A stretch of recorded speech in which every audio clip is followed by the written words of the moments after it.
Weather-based teams are in full force right now in Regulation C. And for the first time in a long time, all 4 forms are viable. Yes, even snow. Hello everyone, I'm Ryan, and today we're going to be talking about the different forms of weather, some of their strengths, weaknesses, and showcasing a few of their recent results. And to start things off, we're going to quickly put why weather in general. And the main concept for use a weather-based team in general is the extra element of control it gives you on the game.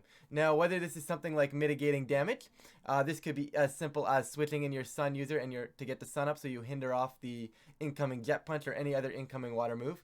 You could be boosting your damage, whether this is switching in your sun to boost your heat waves, or maybe switching in your rain to boost your jet punches, or more simply put, and what you often see as well is that extra element of speed control next to Slush Rush, Sand Rush, Swift Slim, stuff like that. And generally speaking, this is to either get fast sleep powders, fast support, or if you want to be chaotic and go sand, you can get those faster rock slides. Sorry. I got distracted by the idea of fast rock slide. We're going to start this off with one of the more common weathers in Sun, and if you've been around VGC for a while, generally speaking, you're looking at Sun being paired with that Chlorophyll user, that Lilligant. As of late, it's the Lilligant and the Jumpluff. These are your two Chlorophyll users in the format. These are what you're looking at seeing on a Sun-based team, and generally speaking, these are the support, right? They're going to be spamming Sleep Powder. They're going to be supporting the rest of your team. Jumpluff also gets access to Helping Hand. Lilligant gets after you to allow Torkoal to move first. Stuff like that. And in the past, that's all you would see, right? You'd see your Torkoal, you'd see your Lilligant or your Jumpluff, your Chlorophyll user. And basically that would be supporting your Torkoal and maybe some other Pokemon, but nothing else. However, now Sun gets a nice added effect because of the ability Photosynthesis. So now you're boosting Great Tusk with the Sun and you're boosting your Fluttermane with the Sun. So the common core right now is one of Jumpluff or Lilligant, Great Tusk, Fluttermane. And the Sun on its own, this allows you to have fast access with Jumpluff, and it allows you to get a Photosynthesis boost on your Great Tusk and on your Fluttermane as long as that Sun is active without needing booster energy. And that allows for massive damage output from Fluttermane and massive damage output from Great Tusk as well. And generally you're putting a Choice Scarf on here, so now you're going super fast with an attack boost into Sun. You're doing massive damage, right? And these are kind of the key things of why Sun is so good right now. And taking a look just quickly at Joe's Portland regional team from this past weekend, right? That it's exactly that, you know, it's get the Great Tusk and the Fluttermane in control, let him do massive damage, have Jumpluff for support, and have Torkoal. And I like Joe's take with the Eject Pack Torkoal as well, just because you get the Sun up and then like you click Overheat and then you get on out of there, and then you still have turns of Sun, so you have your support beside your Great Tusk or your Fluttermane, rather than being stuck on the field with Torkoal for maybe longer than you would have liked. Right? There's obviously other uses there as well. We do have to look back at Regulation B as well. Sempra also won a regional with Sun, so Lilligant, Great Tusk there as well. Lilligant, Great Tusk, Torkoal, and Fluttermane as well, right? Like I said, it's that Torkoal, Jumpluff plus Great Tusk, Fluttermane. That's what's really dominating here in the Sun mode, and it's just really, really good. The fast support from Sleep Powder can give you that 2v1 that allows you to just do damage, right? You put something to sleep, and then you don't have to worry about it for a turn, and then you can deal with its partner, and then eventually, you know, you start playing 2v1s. It's also just a really, really nice get out of jail free card. Like if you end up in a bad matchup, you're like, oh no, what do I do? Well, when in doubt, you've got that 75% accurate Sleep Powder, right? Sleep Powder is not one of those moves you want to be walking in and just clicking, haha, Sleep Powder, Sleep Powder, Sleep Powder. Like, you don't want to be doing that, and if you're doing that, you're probably playing the team incorrectly. However, it's a very nice move to have as a get out of jail free card. Oh, this matchup's not great here, I need to hit this Sleep Powder, let's land this, see if I can spiral things back into my favor, sort of thing, right? And it's just a really nice piece to have. Now, one other thing I want to talk about Sun is you have that ability, as I said in the intro, that ability to protect your Fluttermane and to protect your Great Tusk from stuff like that Palafin, right? That Palafin Jet Punch is normally dropping those Fluttermanes. That Palafin Jet Punch is normally doing 90% to Great Tusk. But all of a sudden, you have the Sun on the field, you're cutting that damage in half, and Palafin becomes a lot less threatening to you. And then you have Jumpluff that can probably put it to sleep. I think Joe actually ran Leaf Storm as well for big damage. So, and you also get Tailwind on Jumpluff as well. So there's more support. Sun is just really, really good right now. This is kind of the core that you're going to see if you were to face Sun or try to use Sun. Something along these lines is how you're going to want to make it happen. And we're going to switch over to Rain. We're going to start off Rain by praying that at some point we can get Politoed back. Because it's not that I dislike Pelipper, it's that Pelipper consistently lets me down. But anyways, Pelipper right now is your Rain setter of choice. And basically what you're going to do with Rain, the Swift Swimmers aren't amazing in this format. You can get away maybe with a Barraskewda, right? We're not going to talk about that approach though. What we're going to talk about here is the Palafin. And what you get out of Rain is, hey, my water moves are going to do insane amounts of damage. And you see that. Like, this is a base 160 attack stat from Palafin. Guys, you add this into the Rain, you're doing disgusting amounts of damage. It doesn't matter if you resist it. You're probably not taking less than 50% unless you're like a really physically bulky build. Like, I believe even Amoonguss versus Palafin in Rain. Like, if you wave crash, like Terra Water Wave Crash into an Amoonguss in Rain. I don't know the calc. I'll have it on the screen for you guys. But like, it's going to do absurd amounts of damage, right? And that is why you run this core right now. You know, just that extra boost on Palafin. And if you're scared of the grass types with your Palafin, right? It also helps that Pelipper is a flying type because now you get some hurricanes off. You know, you hit those grass types, you put more pressure on. And guys, there's a reason I'm bringing this core up. This core won the Oceania International Championships via Gavin, and it also won a local in Regulation C as well. I believe it was Jody Azzarelli. But basically, this core is good. It's really piloted off of Make My Water Move Go Burr, right? And it just works, you know. You can have an Amoonguss here as well because now you're also protecting your Amoonguss from the fire moves that would be coming in, right? You normally want to hit Amoonguss maybe with something like an Arcanine. I don't want to bring Arcanine here. If I go up against this and I have an Arcanine as my Amoonguss answer, I have to rethink my Amoonguss answer because it's like, I can bring Arc, but I'm probably going to have to utilize my Terra on it, which already forces my hand against this team and allows this team to work a little bit better. You also had that cool team from, I believe it was the Europe International Championships, where it was Pelipper and Terra Water Dondozo. And once again, that was just Water Move Go Burr with the Terra Water Life Orb Dondozo with the Surf and the Wave Crash, right? Just Water Move Go Burr, and that's what you're doing with Rain in this mode, in this format, and it's really, really strong, right? It's really, really strong. In order to shut it down, you really need to like either cycle Intimidates or maybe just switch the weather, honestly. Switching the weather away from this, and generally speaking, switching the weather away from all of the other weathers is generally a really key piece to beating them, right? Because, well, if I'm trying to utilize a Rain team and they bring in the Sun after it, they're hindering.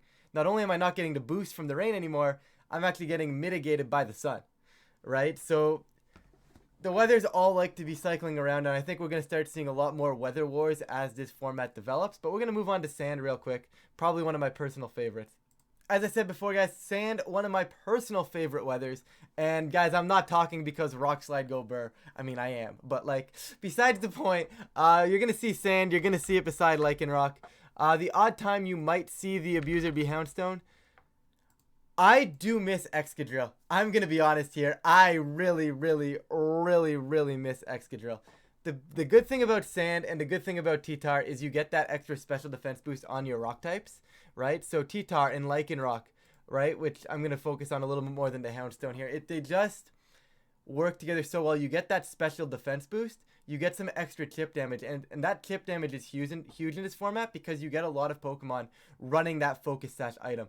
Running that multi-scale like into Dragonite, right? And if you can break those sashes by the Sand Chip at the end of the turn, all of a sudden, instead of doing only 50% with a Rock Slide to Dragonite because of multi-scale, you're doing double that. You might not do quite as much as 100 because like you're only probably doing like 45 and then you're going to get rid of the chip and then you're going to do about 90, right? I don't know the calcs.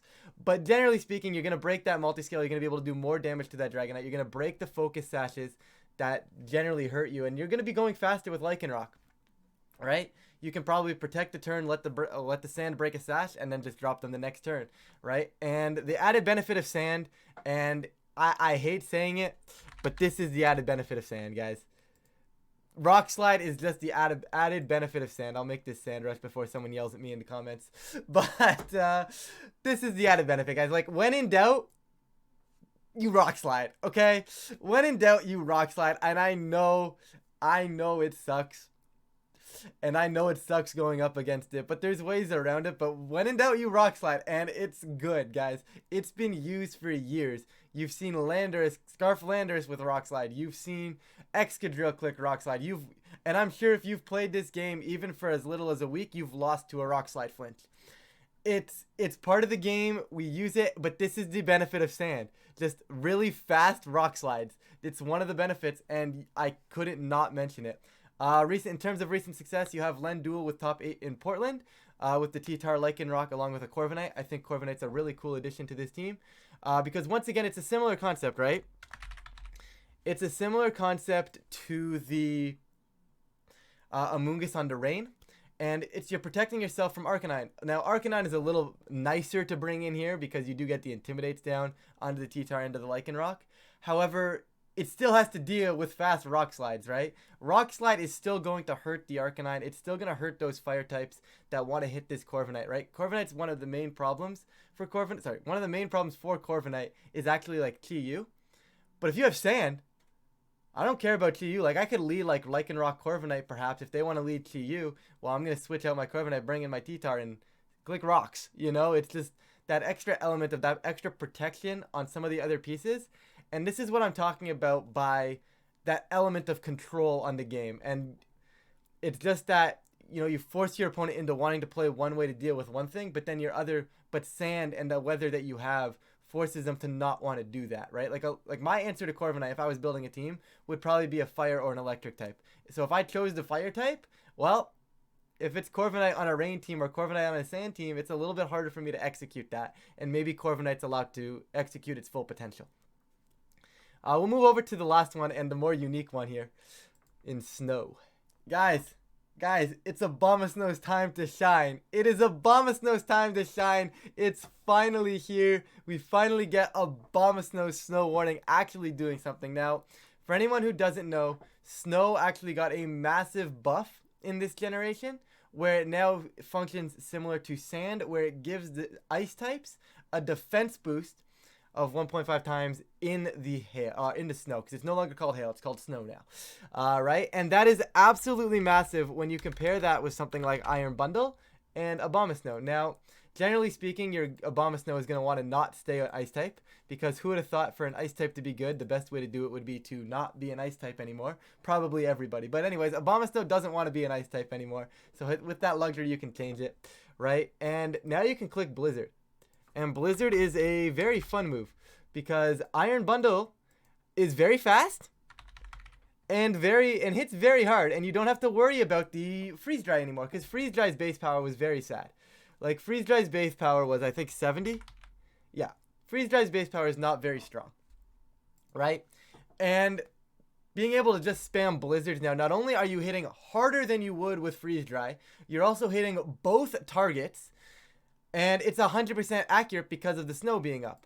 Now, you pair this with the defense boost from the new snow buff. And you can also pair this with Aurora Veil. And Aurora Veil is going to give you basically both screens at the same time, both reflect and light screen, or that effect anyways. And you can only use it in hail, but hey, if hail is good, hail is good. And Abomasnow is slow enough that chances are you're going to get hail up more often than not. So getting hail up, getting that Aurora Veil, and then you're bulky, so the priority moves probably aren't killing you, and then you go crazy with Blizzards, right? And Bundle is just so fast that Blizzard just does so much damage. It's really, really good. Like, if you look at Nick Navarre's top 4 Portland team, Iron Bundle Abomasnow kind of goes crazy, and I think their team, Nick's team in general, really, really bullies Palafin balance. Because, like, if you think about it, Arc, Amoonguss, and Palafin don't want to be in front of this, right? You have Hydro Pump over here to make sure if they do try to bring a fire type, you're taking them down, right? You're going to drop Arcanine in one shot unless they're like the really bulky variants, which I don't think too many of them are at the moment. And even if you missed a knockout by like 1 point, I mean, it's not killing you because it's going to be physical.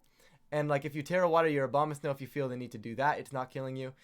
With the hail type, with the snow boost, you're not dying to the Flare Blitz by any means anymore from that Arcanine. You can just spam Blizzard next turn, right? So I think Hail is, I don't want to call it an anti-meta weather, but it's probably a little bit of an anti-meta weather, but it's really, really good right now. I definitely think you guys should try it out.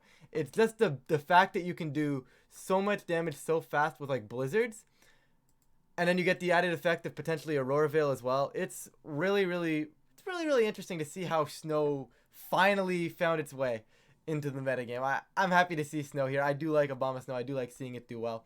But guys, hopefully this video was helpful. That is going to be it for me. If you guys do enjoy this type of content, feel free to leave a like and subscribe. It really does help out the channel, and I would appreciate it.